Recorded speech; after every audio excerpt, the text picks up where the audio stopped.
Chapter 80. The Lord's Guidance and Reference to Love of Neighbour.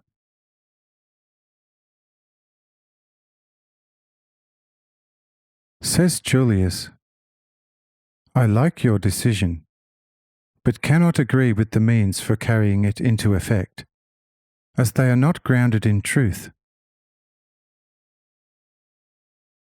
Of course, this is an instance where the goal, as well as the means you have set yourselves, cannot be fully realized with the complete truth, even whilst it is not easy to find a middle ground either. Let me think it over. Perhaps I can hit upon a way which, in the end, justifies you before God and the world.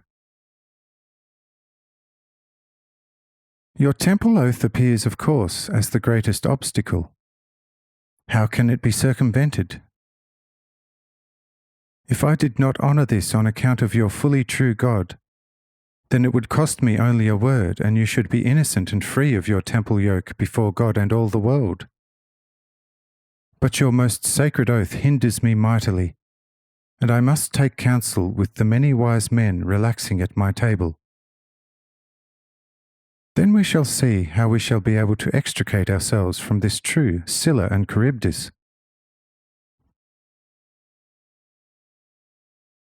Says the young Pharisee, do so, and you shall do us a big favour. But be so good and tell me first who actually your guests are, enabling us to show our due respects. The elderly man must be either a Roman dignitary or perhaps a wealthy Greek. Says Julius, let's leave that for today, because plenty of time for such explanations shall be available tomorrow. For the present, I will concern myself with the main part of your matter. Therewith the young man was happy, and Julius then turned to me quite unabashedly in the Roman tongue, which surely I also commanded, and saying, Lord, what shall be the right thing here? Authority on my part would set aside all temple oaths and regulations, but therewith I should appear as a destroyer of the most sacred oath, and the breaking of it shall fall upon me.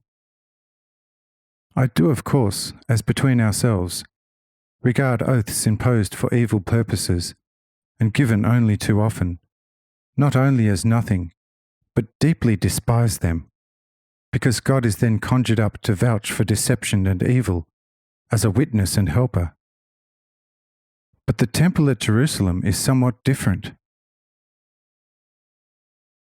On the one hand, it still is as old, for all Jews, a hallowed house of prayer, sacrificial and purifying, and in that sense hallowed as such.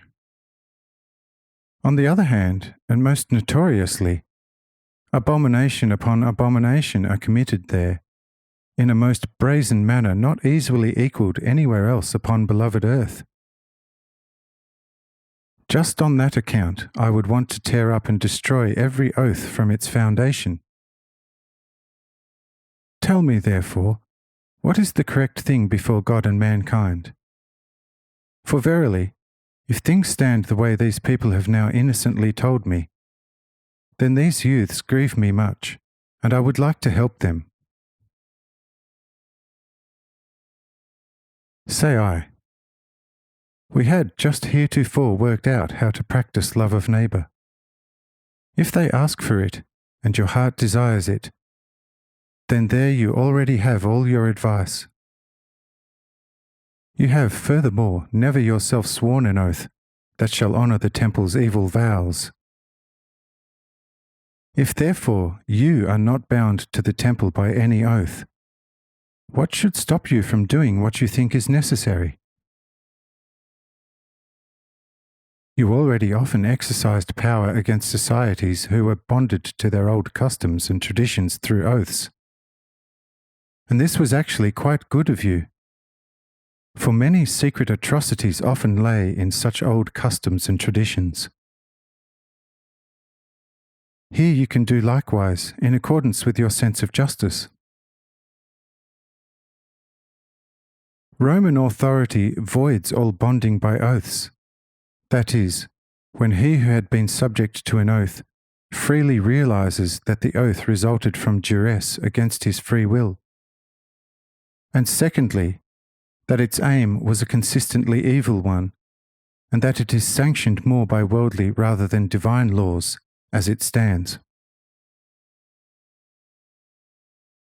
To liberate an, as it were, oath captive from Satan's claws is a great, good, and true work of neighbourly love. Even if man of feeble cognition was still occasionally oath-bonded, let alone in the present case, in fullest recognition by the said young men of a most evil oath in the world. Hence, do in accordance with your counsel, as seems right to you, and my friend Cyrenius is certain not to deny you his decisive help. Says Cyrenius at once, not only not withhold, but in order for my Julius to breathe more easily in the future, I shall institute legal proceedings upon the 30 people, and let the temple then hold me to account. These my and Cyrenius's words relieved Julius beyond measures, and all jubilated over the fitting solution.